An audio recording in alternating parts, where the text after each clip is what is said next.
but y'all wish I don't know.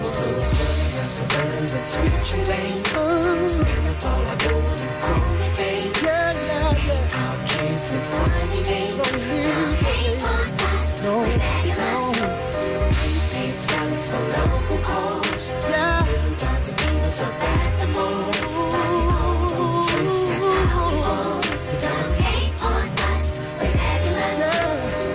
They met, he said how she was a dime, so naive that she believed every single lie. 17, first time slipped up, about to have a child. Charge that to the game.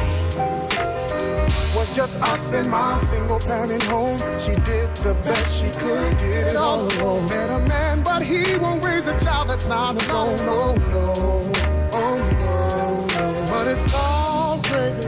Hey baby, shots get popped, the cops shut down the party. Jeans sag low, blow smoke out of the chest. We got love for y'all, but y'all don't know. Oh yeah.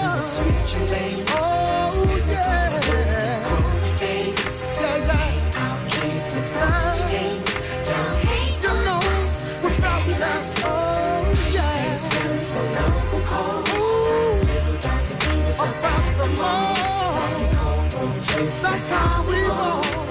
Hate on us.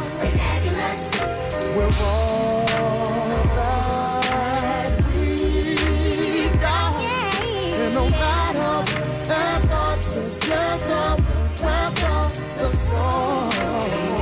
Yeah, yeah, yeah, yeah. But it's alright. Oh yeah. 'Cause you and I teamwork is all we need to get on.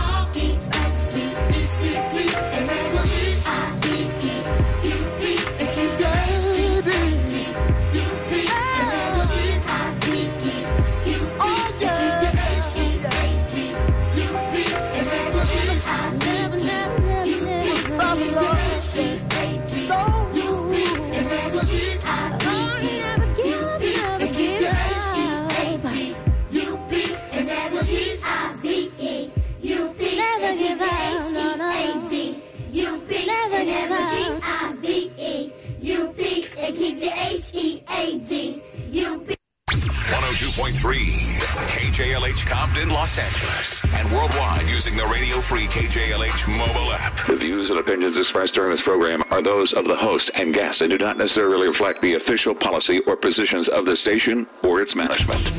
This is Election Talk. Election Talk with attorney Kerry Harper on Radio Free 102.3 KJLH. Good morning, good morning, good morning. I'm Kerry Harper. Hey, if it's 0 Dark 30 and it's Tuesday, we are here on Election Talk at 102.3 Radio Free KJLH. Wow, today is October 15, which means there is only 21 days until the official election, but you should have gotten your ballots by now. Folks got those ballots. We've done all of the judicial candidates for all of the races, 39, 97, 48, 135 and 137. There were 2 no-shows, so that speaks for itself. Not totally, but any old-fashioned way. We are getting through some other highly contested races. I urge you guys to call in if you have any questions for anybody on the show. I'll give you that number early. Area code 310-520-KJLH. 310-520-KJLH.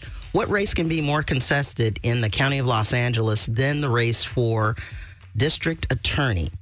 Current DA George Gascon is facing a contender, Nathan Hawkman, who has been lighting up our airways. You can't turn the TV on without seeing these commercials, but let's give a bit about Mr. George Gascon. He's the only candidate in this race who's dedicated his entire career to public service and public safety. As a sergeant in the Army, a police officer, a police chief, and a district attorney, he has spent the past 40 years working to keep communities safe and remain focused on solutions that hold people accountable and stop the cycles of crime. Good morning, DA George Gascon. How are you? Good morning, Carrie. I'm doing very well. How you doing? All right. Blessed and highly favored. I saw you moving a little bit. That seat's not griddling yet. It's not hot yet. Not yet. That's cool. How you doing today? You guys have been battling it out for a while. What's going on? Yeah, listen, I'm doing great. We're getting great reception wherever we go. Community is, our campaign is a grassroots campaign, and people know where I stand. The problem with my opponent is that they don't. But, there are some clear differences, right? I mean, if you're in for the death penalty, if you're in for mass incarceration, if you're in for putting kids into adult prisons, if you think the police should not be held accountable, then he's your guy. Right. So when you say grassroots campaign, would it be fair to say that your opponent has outraised you in funds, maybe 5-1 or something? Yeah, we I don't know the number, but we anticipated that. He grew up in a very privileged environment. His stepfather is a billionaire. He's got tremendous amount of support from. Let me let that marinate for a second. Yeah. His father is a real billionaire. His stepfather, his stepfather is, who he grew up with, So okay. I just want to. That means that's a lot. So that's a lot. I mean, he was a student body president in Beverly Hills. He grew up in a wonderful environment with extreme privilege, and I think that a lot of that reflects in both his fundraising and the things that he advocates for. He's a guy that talks about take care of your family first before you take care of anything else. It's a very it's a bubble, that he lives in that I didn't, and most other people in our community have a very different experience. Right. I've seen a lot of the arguments and things that he's having a problem with your administration about, and two of the biggest things it seems like are the directives that you issued on day one and the juvenile situation. And I'll just break that down. With regard to the directives, one of the directives you pulled back was gang enhancement, right? One of the directives you made pertained to gang enhancements, right? Yes, it does. And one of the things about, and we've talked about this on the show a little bit, and we did so with Mr. Hockman, the gang enhancement, those trials are so inherently unfair. And you have to ask the judge or make a motion. You used to have to make a motion to have the judge separate the bad things from the alleged gang and the underlying case and the bifurcation. That was so outrageous that they actually made a law 2 years later that said that the judge has to grant it. If the defense asks for it, the judge doesn't get to choose whether or not to grant it, right? Yep. So you did that. So something that you did was so unfair that they actually made a law about it 2 years later, right? Yeah, I mean, something that we corrected in our policies became the law later. And that happened as well with juveniles. There's so much of what we started to do in 2021 that is now the law, right? Because there were so many problems with so many of those issues. And I hadn't heard that amplified so much before, because they're making it seem like these directives were so far out in left field.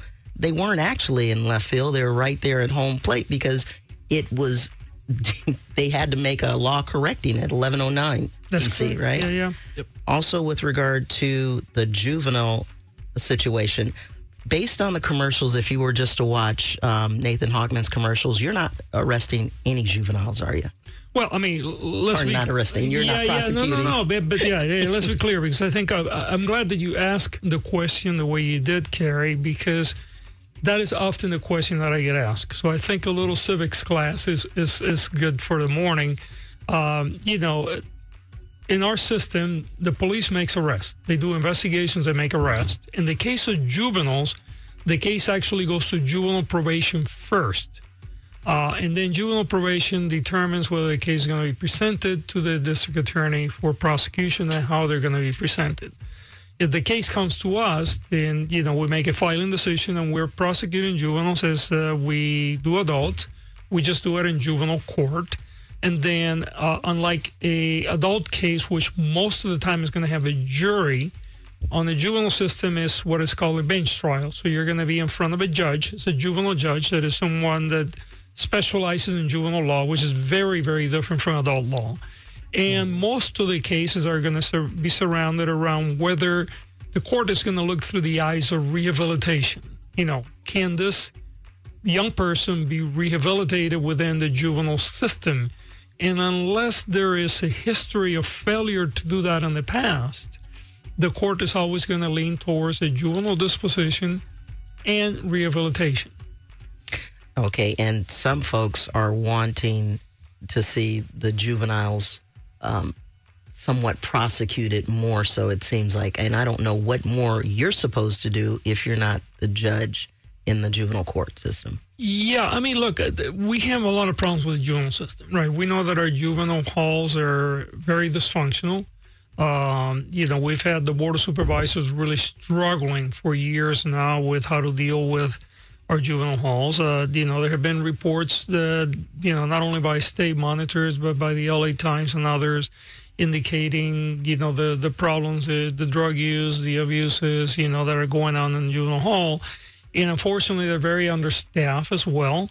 As a matter of fact, the state again yesterday determined that Los Padrinos is not fit, and they're given them 60 days to correct that. And when you say Los Padrinos, tell the people what you mean. Yeah, Los Padrinos is one of our juvenile facilities in the county, and is horribly understaffed. And, a lot of the conditions are very, quite frankly, very inhumane. And certainly not appropriate for rehabilitation of juveniles. So, we're struggling with that. But again, I think people must understand that is the juvenile probation department dealing with that. Just like police does the investigations and arrests, and the courts determine what the sentence is. Our job as prosecutors is to determine how to prosecute a case. Okay. I think we have a call from the open mic, an anonymous caller regarding the juvenile situation. Could we give that question to DA Gascon?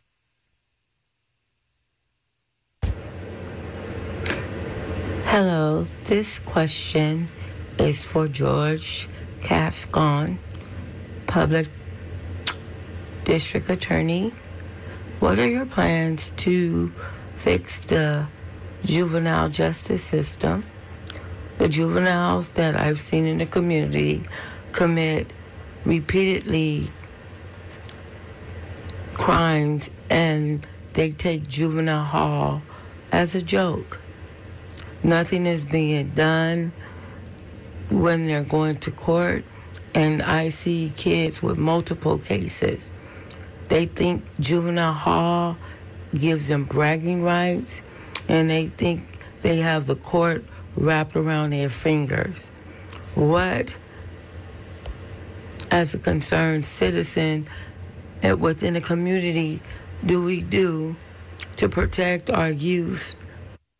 Okay. So we get the gist of it. That it goes on for a while. Yeah, I mean, I think this person, it basically is the same thing that we're saying, right? I mean, we have some tremendous problems with juvenile hall, which I do not control. Again, when I go back, police makes arrest, juvenile probation determines what cases to bring to us, and then we determine whether to prosecute or not, and then the court makes the determination of which direction they're going to go with the juvenile. But I wholeheartedly agree that, we have a lot of problems in our juvenile system, and they're problems that are deeply embedded in just the lack of resources and the problems that we have in general with our educational system and the lack of opportunities. And, when kids come to us, unfortunately, they come in already with having done, caused some harm.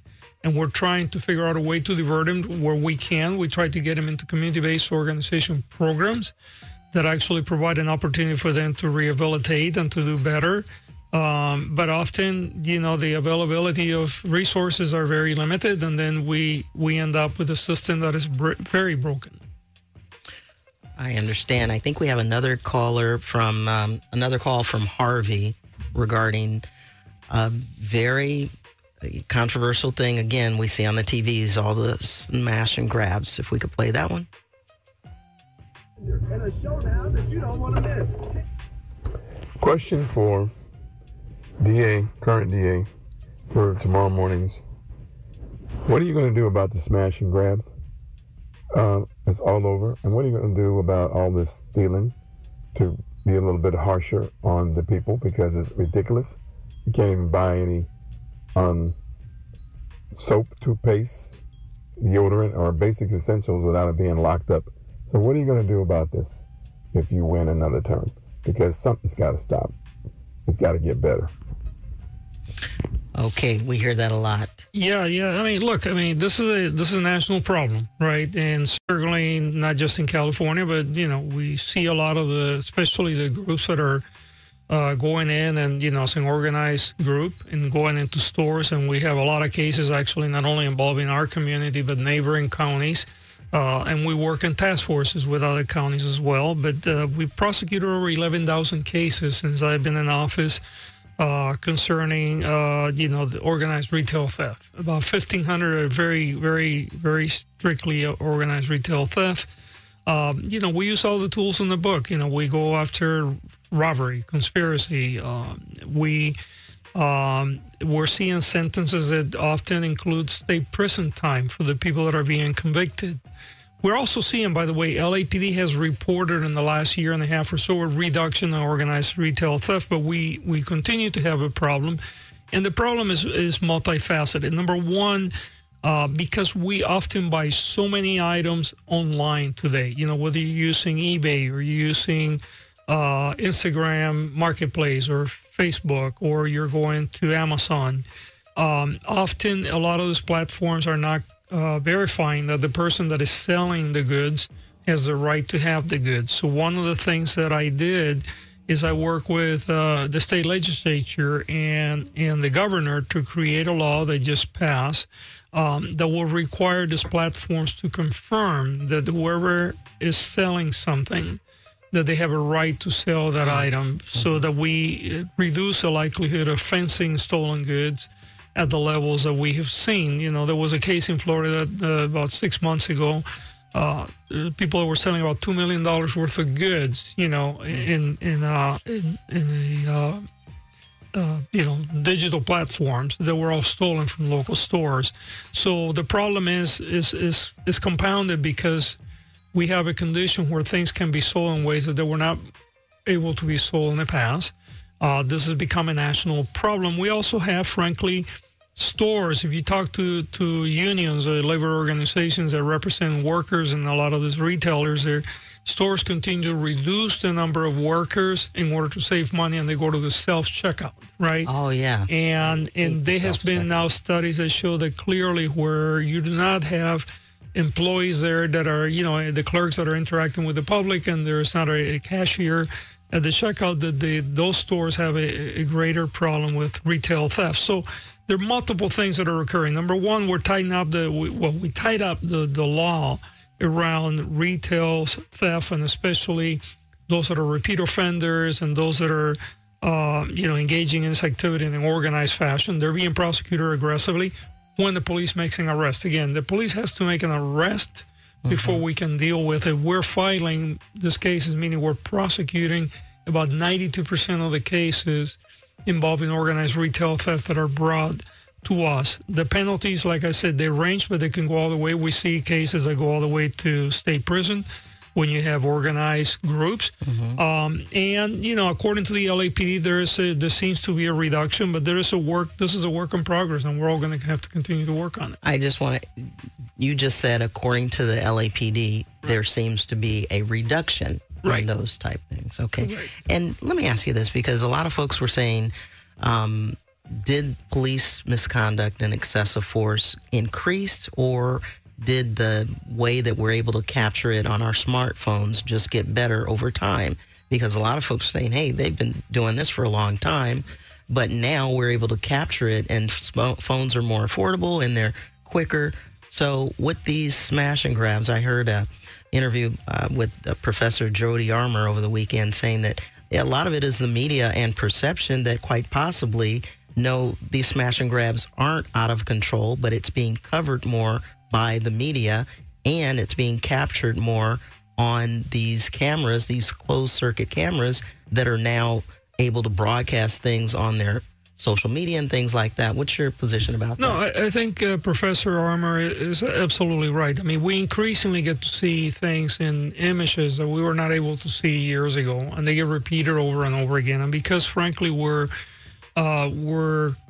consuming information on social media platforms, and where clicks is what makes this platform successful. So the more outrageous that you have an image, the more that it gets repeated, and the more that people see it, the more it gets repeated, and it gets repeated over and over and over again. I've had cases where I had a person call me on a smash and grab, and they were irate, and I looked at the video, and I kept looking at the video. We finally realized it was in Atlanta, Georgia. Oh, wow. So because that's the other part of it, it's all nationalized. You can see events that are occurring in multiple jurisdictions, even way, far away from LA, and you say, oh my God, that's happening in my backyard. And then you see it over and over again because it's being repeated. So there is a combination of things. I think that there was an increase that I think is evading as, I heard somebody, I think it was the LA Times, says, police were caught flat-footed when it came to organized retail theft. I think that it took a while for police to realize this was a different thing that was happening. And then, the task forces were created by the LAPD, the sheriff, the CHP. And, we were able to start seeing more arrests, which led to more prosecutions. We put, in my office, we run all this through our organized crime division. So we had direct point of contact with the police in order to make sure that there was no bureaucracy when an arrest took place. We have seen an increase in arrests. We have seen an increase in prosecutions. And now, again, according to the LAPD, certainly in the city of LA, which is about 40% of our county, we're beginning to see a reduction. But we still see these problems. We've had cases recently, and you have people that were from Riverside County that were doing thefts in Riverside, Orange County, LA County, so people are very mobile too. Mm-hmm.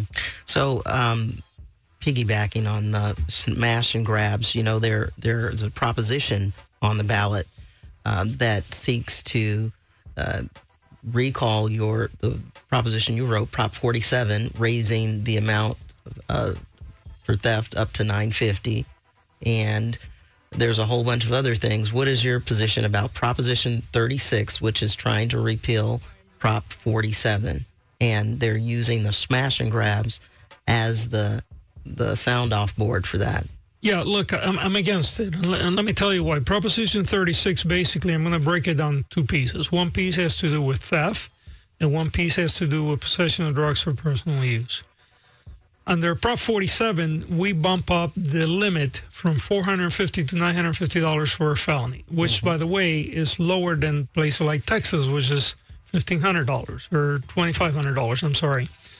We have corrected the issues, though, the complaint that people that were repeatedly offending and stealing in smaller quantities were never getting felony consequences. The governor signed legislation that we supported that actually took care of that. Okay, so the theft part of Prop 36 has been handled by the legislature. But here's the other part that people need to think about, especially people in vulnerable minority communities. Before Prop 47, and I know this because I was a police officer for many years, some young black kid got stopped with a coke pipe, right?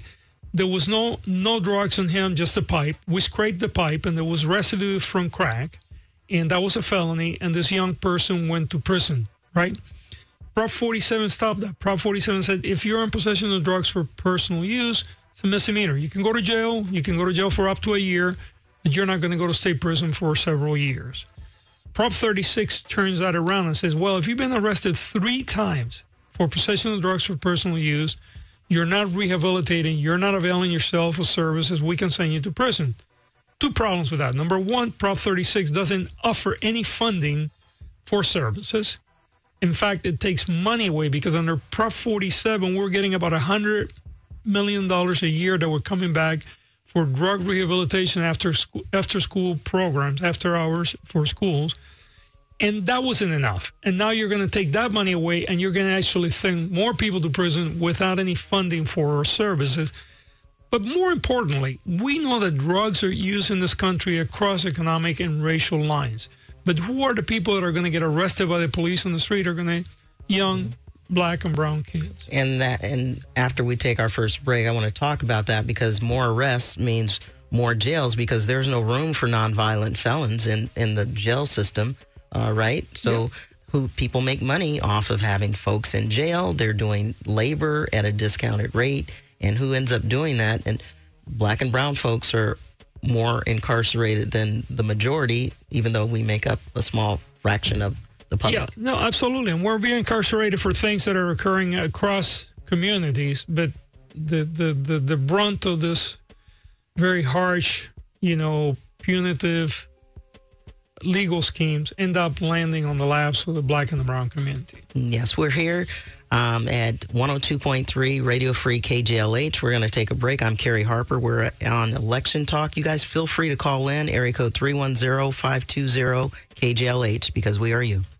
Hey everybody, this is Roland Bynum. Join me Saturdays from 5 to 9 for the Block Party starting at 5. It's your spiritual inspirational time. Triple plays at 6. And at 6:20 we exercise at the Rose Bowl, Darby Park, Kenneth Hahn Park, or in your home. 7 to 9 it's the music from the soundtrack of your life plus birthday shout-outs at 8:10. So join me, Roland Bynum, Saturdays from 5 to 9 for the Block Party and the music from the soundtrack of your life. Yesterday's music for today's memories. Only on Radio Free 102.3 KJLH.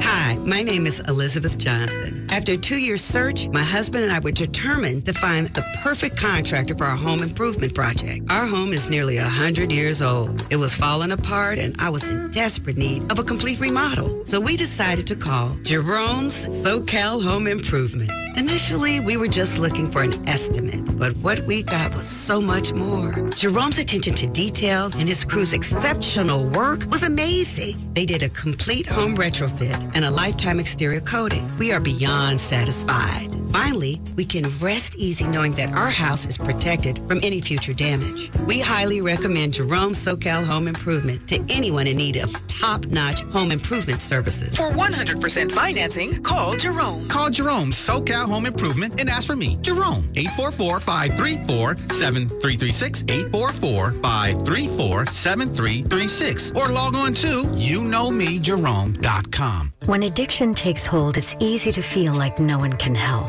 But you're not in this alone.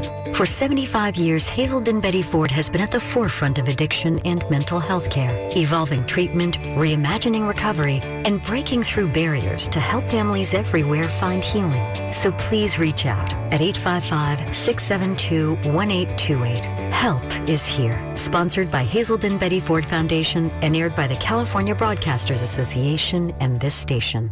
Is bad credit holding you back from driving the car you want? Are you tired of hearing you need $5,000 down or a cosigner? Stop!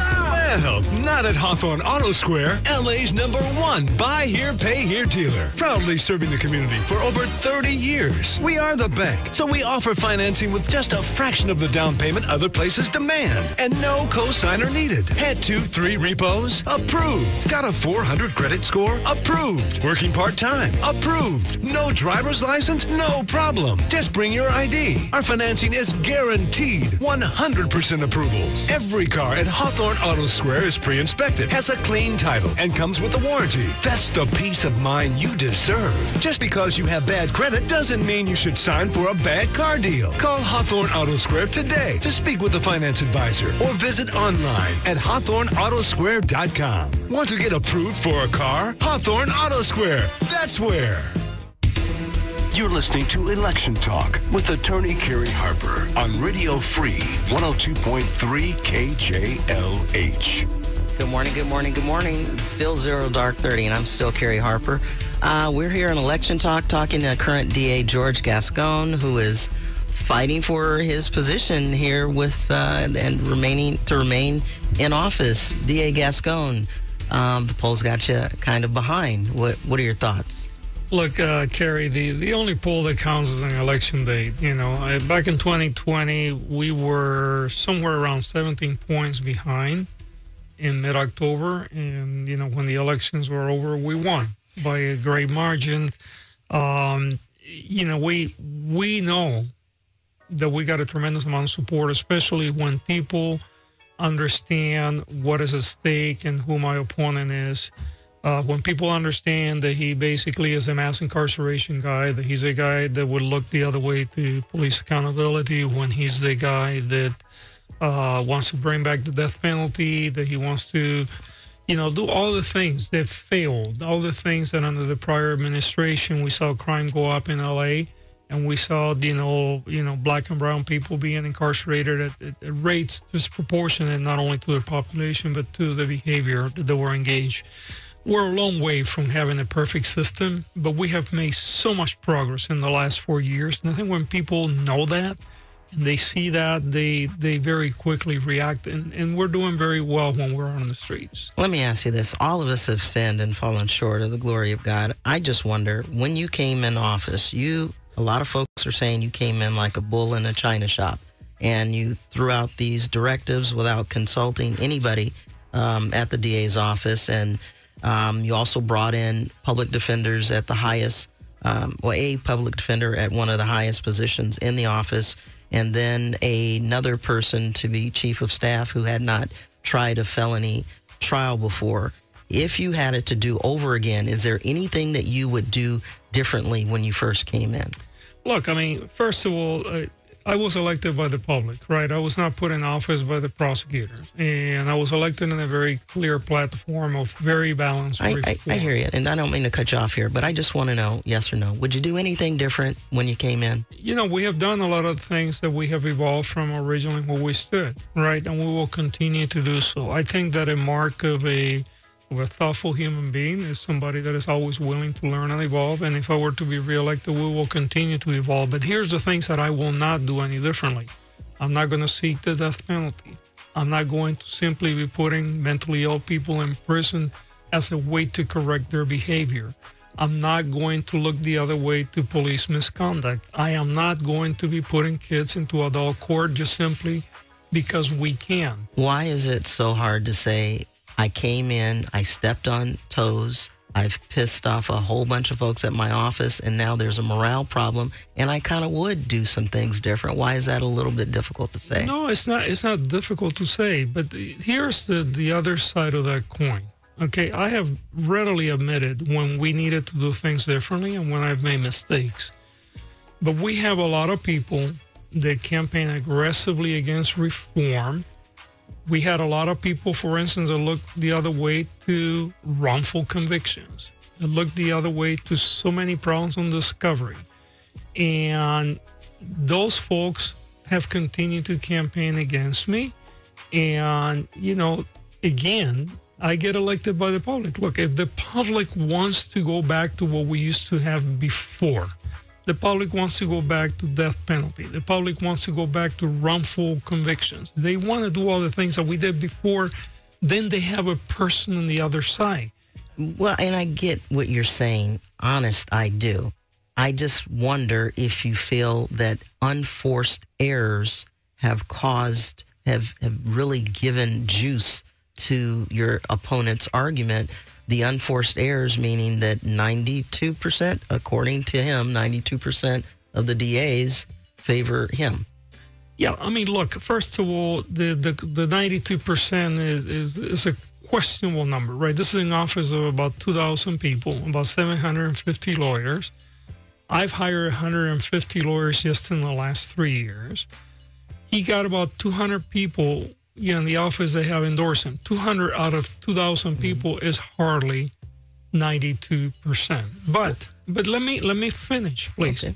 There was a poll that was done very early on where the lawyers were polled. That was in 2021. They said 92% of the people gave a vote of no confidence. And then when some people in the office asked to see the polls and how the polls were conducted, they were told that everything was being done by a Canadian company. And by the way, those were lawyers in their union, and they did not have the process upon which that 92%. But look, I understand you, and you want to say, what would you have corrected? And I'm telling you that we have altered some things. And if I look at another 4-year term, we will again be doing other things. But again, the core reason why I was elected was to get work done in a way that wasn't being done before. And we have people that had an interest in continuing to do the work the way that were being done before. And we're not going back to that, I know. And believe me and other defense attorneys were smiling our ourselves off. We were happy when you did the directives because we had clients immediately blowing up the office trying to get resentenced for some of the things that you were letting them get resentenced for.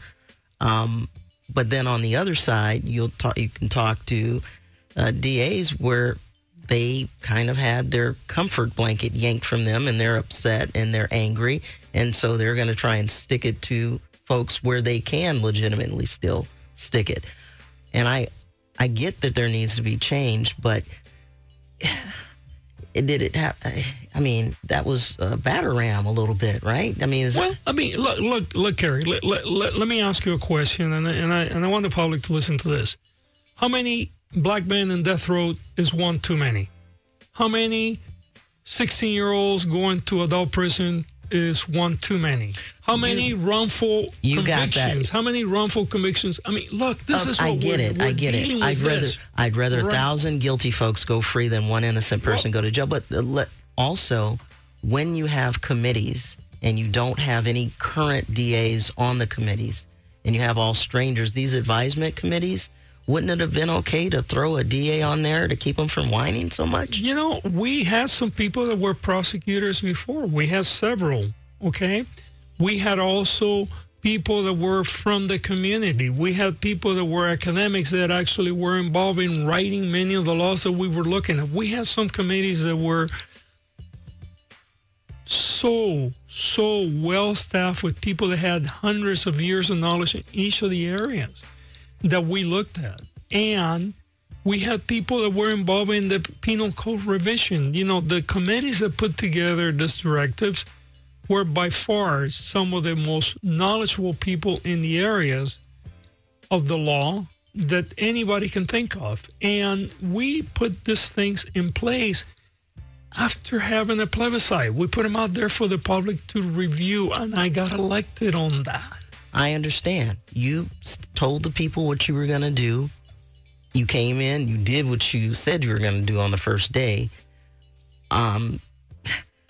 I hear what you're saying, but you know what I mean. You know. No, I don't, Kerry, because I think, you know, what often is unsaid in this conversation is we're talking about human beings, right, across the board. We're talking about victims, which, by the way, were being ignored because we also did incredible work, you know, beefing up our victim services. We hired 30 additional victim service representatives. We brought a clinician to run our victim services. We provided trauma-informed care. We're doing things for victims that were never been done before.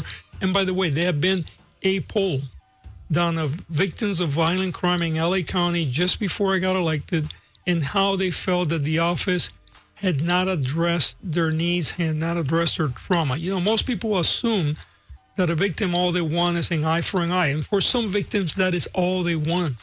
But we also know that the majority of the victims are traumatized in ways that unless you deal with them, they continue to be haunted by the event.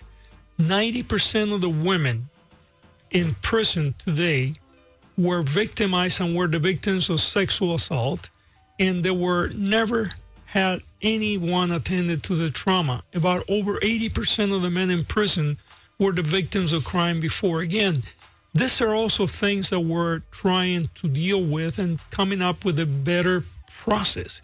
But we are dealing with human lives, and we're dealing with a system that often, especially when it came to black and brown lives, looked the other way and treated people in ways that were other parts of our community were not being treated. So I think that the question that we have to ask, because I hear this, well, you went too fast. You know, maybe you should have gone a little slower with the death penalty. You know, put another 2 or 3 people on death row. Well, you tell me, right? You tell me if it's going too fast to stop. I don't think that was the issue about slowing down, putting people on death row. I think the issue is when you have career DAs whose new boss is, you know, a very, very baby DA, and that they had problems swallowing things like that. I think that's the issue. But I'm going to move on to a caller, Carla from L.A.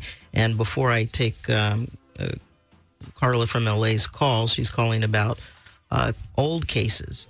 And one specific old case that comes to mind, at least for me, is in March 24, 2012. There was a 19-year-old black man in Pasadena named Kendrick McDade.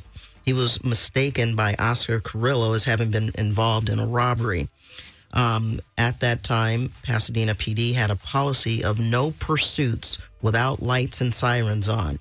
In violation of their policy, officers Jeffrey Newland and Matthew Griffin pursued Kendrick McDade, blacked out in alleys without announcing their presence as police, and he could have very easily believed he was being pursued by this false 911 caller. They chased him down, cornered him, shot him 7 or 8 times. Some of the shots were to the back. He died asking, "Why did they shoot me?" DA Jackie Lacey disposed of that investigation with an 8-page memo saying she was not going to charge the officers. Kendrick McDade is one of the cases on your old cases that you promised to investigate. What is the status of the old cases you promised to investigate? Yeah, we put together a group of people, many involving former prosecutors, former civil rights attorneys, and community leaders to take a look. We actually had help from a law school as well, the UCI, the School of Law, and they looked at a little bit over 400 cases that have been disposed by prior administrations. And out of those cases, there were 4 cases that were given to a special prosecutor. And the special prosecutor has now filed one of those cases, and he's looking at one other. What's the name of that case? You know what? One is the case involving Ryan Twyman. It was a case involving the shooting of a young person that it was determined after we review it again that while the prior administration had deemed was deeming that shooting to be appropriate, it was determined to be prosecuted, and that case actually was filed, was settled. There was a conviction on that case. What was it filed as? It was filed as I don't remember what it was filed at because it was a special prosecutor that did the case, but it was settled as a manslaughter, I believe. Okay. And in September 2016, and again in the city of Pasadena, a city seemingly begging to be put on consent decree, Anthony McClain was shot in the back twice by Edwin Dumagwendon. Dumagwendon said that he believed Anthony McClain was going to shoot him, although Anthony was running away from him, literally running out of his shoes. After Pasadena PD had publicized all the ghost guns found in the area, they said that a gun near the park belonged to Anthony McClain. He died as a result of that shooting. Edwin Dumagwendon flunked out of the sheriff's department's as a deputy for lying and for stealing military weapons. Why hasn't Edwin Dumagwendon been prosecuted for killing Anthony McClain? Well, again, there were about 400 old cases, right, that were provided to a group. Out of that, about 4 cases were given to a special prosecutor, right? Special prosecutor filed 1 case. He's looking at 3 others. We, as far as the work that we're doing prospectively, we look at the cases very differently that it was looked before by prior administrations. We have actually now prosecuted over 150 police officers involving about 125 cases. 15 of those were for use of force. Okay. About 6 are for shootings. And those are all cases going in different stages of litigation. We've gotten convictions. The first time in 22 years that we had a police officer get convicted in a shooting occur a year ago, and I don't remember the case name. But again, you're looking at a county of over 10 million people. There were 2 prior, well, actually more than 2 prior administrations, but let's say 2 prior administrations that looked the other way. Okay, well, let me just go back to Anthony McClain, because these cases are being kicked because they're relying on the officer's word and you decided not to charge Edwin Dumagwendon on Anthony McClain because the statement that he believed his life was in danger. But he is a liar, and he flunked background checks, lie detector tests, and that's easily documented. And the reason he's still on the force, nobody knows, but there needs to, what does it take? Because you're not saying that 100% the person is guilty, but filing just says that there's a reasonable belief that he may be. And when it's on the other side, when it's a suspect that has allegedly done something to an officer, hey, they're arrested the same day. We're having to wait years to hear anything. Why is the pendulum swinging so far in favor of prosecuting the regular citizen when it's citizen versus officer as opposed to the reverse? Well, look, first of all, let's go back to the case that you brought up, right? Because it's a case that was reviewed, and it was determined that there was not enough evidence, admissible evidence, to be able to prosecute the case. And interestingly enough, the Pasadena Police Department, which is completely independent from our office, has determined that they not have enough to fire him, right? So let's... Oh, they don't fire anybody. You guys gave a plea deal. Hold on. You gave a plea deal to a sergeant who ran from the scene of a DUI check with CHP. He had a gun in his car, a daughter in his car, and he didn't want to get his blood evidence taken out of him, and he ran away, and he later got diversion, and now Pasadena PD created a special position for this guy. So them firing somebody, they didn't even fire the officers that were caught in uniform drinking earlier this year. In uniform, drinking. Well, let's unpack all of this, Kerry. Let's unpack it after the break, DA, because I have Bobo putting the sign up. We're going to take a break. I'm Kerry Harper. We're here at Election Talk. Let's take that break. Hey, everybody, I'm Andre Russell, and you can join me every Sunday from 12 noon to 7 p.m. for Spread the Word. Get your praise on with some of the greatest gospel artists in the world. It's Bible Jeopardy, free gas cards, free tickets, and praising the Lord every Sunday from 12 to 7 on Spread the Word. And don't forget, 102.3 KJLH. Have church with us every Sunday on Spread the Word. Get ready, Los Angeles. Radio Free 102.3 KJLH is excited to present the ultimate cultural celebration, the 19th Annual Taste of Soul, brought to you by Amazon Access. Join us Saturday, October 19th on Crenshaw Boulevard for a day packed with free family fun, incredible vendors like Delete the Divide and Chevrolet, mouth-watering food, and non-stop entertainment. Catch show-stopping performances on the KJLH music stage featuring Andra Day, Lena Bird Miles, James Wright Chanel, Club Nouveau, and more. Enjoy a special appearance by Eric Benet, an unforgettable Frankie Beverly tribute, and we're recognizing LA Mayor Karen Bass with the KJLH Cultural Icon Award. For all details, visit KJLHradio.com. Don't miss the biggest celebration of culture and community at the 2024 Taste of Soul with Radio Free KJLH. In association with Charles Schwab Bank, Black Infant Health, LA County ISD Rideshare Program, Electrifies, LA County AIM Prevention Initiative, and LA Care Health Plan. I am sick and tired of getting the runaround from the dealer about my Lexus. I feel like I'm always being overcharged for my car repairs. You should try Lex Service. They're a full-service repair and maintenance shop that specializes in Japanese vehicles, just like yours. Lex Service provides 5-star service and much better prices than dealerships. And they're conveniently located right here in the South Bay. Lex Service, experts in Lexus, Toyota, Acura, Honda, Infiniti, and more. I trust them. They have amazing Yelp reviews, and they treat you like family. Give them a call.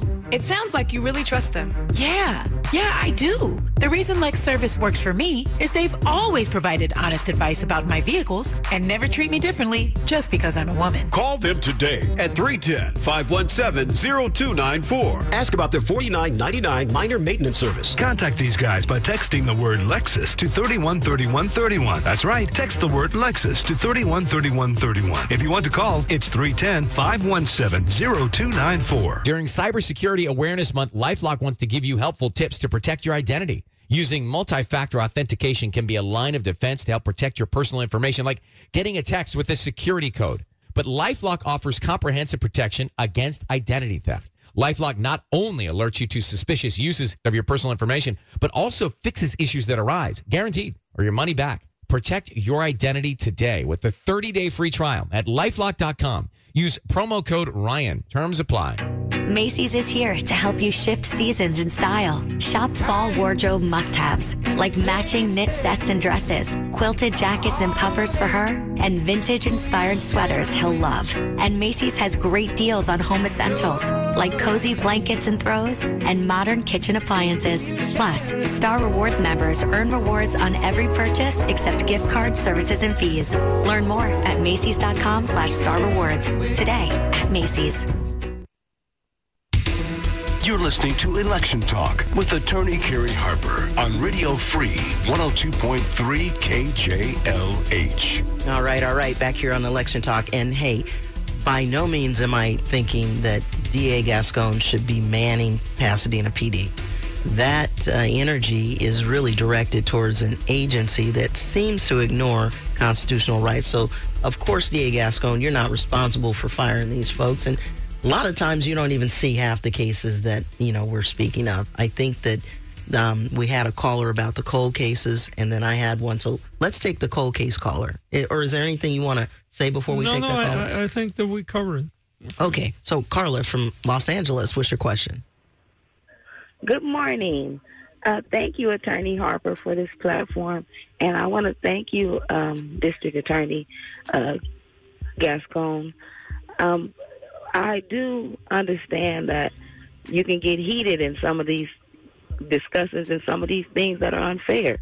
But my question is regarding these Gascon now approaching. Oh, and I also want to thank you for coming to my church. I attend the 88th Street Church of God in Christ, where Anthony Williams is my pastor and District Missionary Carolyn Lakey. Thank you, District Attorney Gascon, who did attend my church. And my neighbor, who's one of my good friends, Cynthia, she loves you. So she always said that you're open to talk. So that's a good thing. But I'm thinking, are you just really nice and just a people pleaser?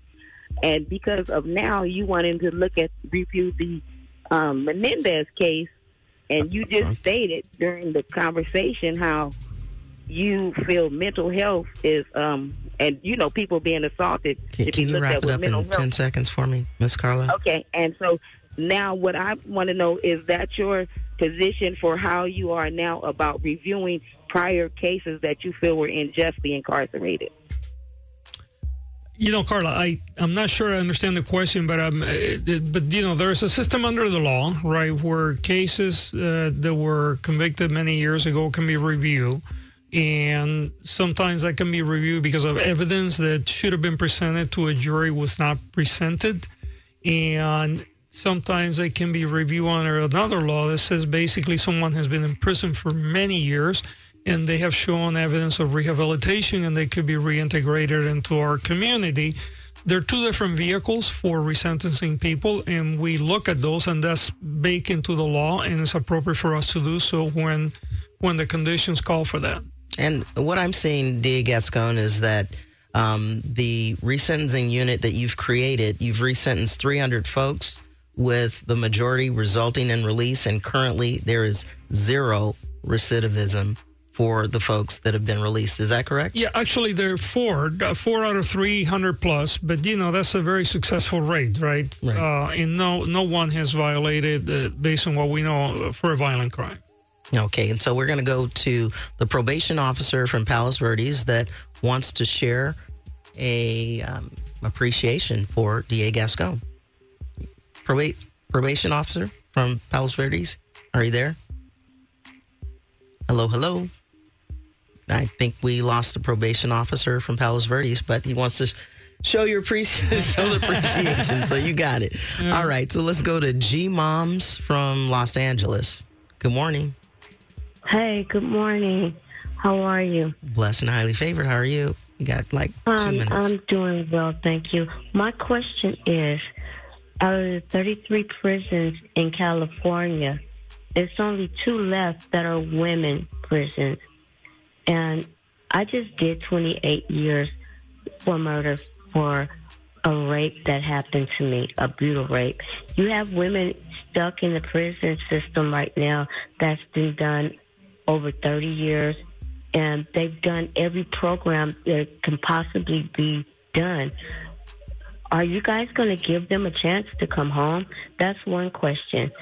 And I think we only have time for that one question. I'm sorry. Do you understand? Yeah, I mean, we have the resentencing units look at hundreds of cases. They have a tier system, and we review cases. That's why we have resentenced over 300 people, and we'll continue to look at cases that are appropriate for resentencing. When they are, we will, and they're both men and women.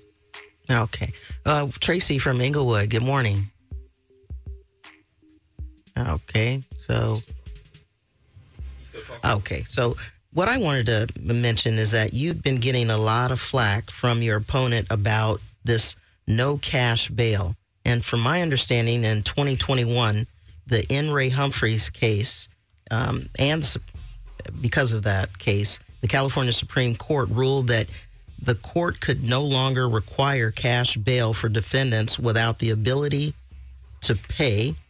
Have you ever been on the California Supreme Court? I'm sorry? You've never been on the California Supreme Court, right? No, I've never been on the California Supreme Court. They're the ones who made the cash bail rule, right? Why are you getting all that flack? Well, I mean, look, I'm against cash bail, right? And I've said that I'm against cash bail because I don't believe that how much money you have in the bank account should determine whether you're free or not. In fact, we see people that post bail and go back and reoffend and harm people. And we see people that stay in prison, stay in jail for pretrial detention that are not going to be harming anybody, but they're poor. So for that reason, I'm against cash bail.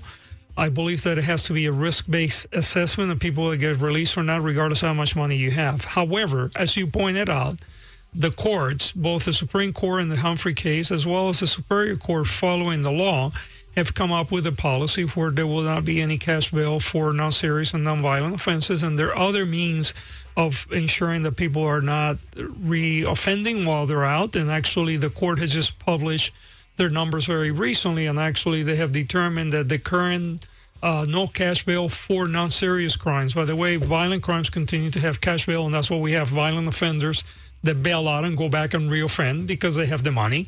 But the court has actually determined that the process that they started is actually working better than when we were using cash bail for this non-serious, non-violent cases. Okay. Let's go to Carla Tracy from Inglewood, please. Tracy, good morning. Hi, good morning. I just wanted to actually congratulate Gascon. I actually think he's doing a good job, and I think his what he's saying in regards to mental health and getting them help instead of punishing them is actually a good policy. And I hope that he gets along with everyone in his office and that he continues to do the work. And then no cash bail, I think is a good policy as well. Because if it was my child, and we don't have a lot of money in my family, but if they got into trouble, and hopefully he would be innocent, but if he was innocent, that no bail would be afforded to him. So thank you, Gascon, and I will be voting for you. Thank you, Tracy. I appreciate you. I think you're doing a good job, too. It's painful when you are seeing some of the things that are going on in such a hotly... I don't like some of the attacks that have come against you and some of the name-calling that's below the office, the mispronunciation of the last part of your last name and things like that. How are you holding things together with all this heat coming on you? Well, look, I'm holding it together well because we get a lot of support. This is a team, and some of the name calling and stuff is look. We see that blueprint. We see Trump doing that to Kamala Harris, and we're seeing my opponent, often using the name gaslighting and all that the immature stuff instead of discussing policies and real stuff. But, at the end of the day, we're about saving lives and making the difference for our community, and that's what keeps me going. All right. That sounds good. Brian from Los Angeles. Good morning, Brian. Good morning. How are you? Blessed and highly favored. My question is, why is it so hard to convict a crooked police officer, but it's so easy to convict a person that they believe committed a crime? they don't waste no time. I'm gonna give you a real quick example. I think you got the. I hate to cut you off. I feel super bad about that, but we got 1.5 minutes to Steve Harvey. You got the question. So Brian, I got your question. And look, I mean, the standards of the law are different for police officers on duty that they are for the rest of us, and some of it is warranted. Police officers get to use deadly force sometimes in order to defend us and defend others. And when they're in fear for their life, legitimately, the law gives them a tremendous amount of protection. So there are public policy issues that are involved in the use of force by police and other things that are different than for the rest of us. But I hear your frustration, and that's some of the stuff we're trying to deal with. We want to support good policing, and we want to make sure police officers who are doing their job can do so safely. But we also want to hold police accountable when they violate the law. Thank you. DA George Gascon, thank you so much for coming in today. I appreciate you very, very much. And good luck in the race, right? Yeah, absolutely. Thank you, Carrie. Thank you. I'm Carrie Harper. We're here. And I wanted to say, Dion from Inglewood, Miss Chan from Los Angeles, and John Doe from the Midwest, I see you. Please call in. I'm Carrie Harper. We're going to be here every Tuesday on Election Talk until the election at 102.3 Radio Free KJLH, because we are you. 102.3 KJLH and KJLH HD, Compton.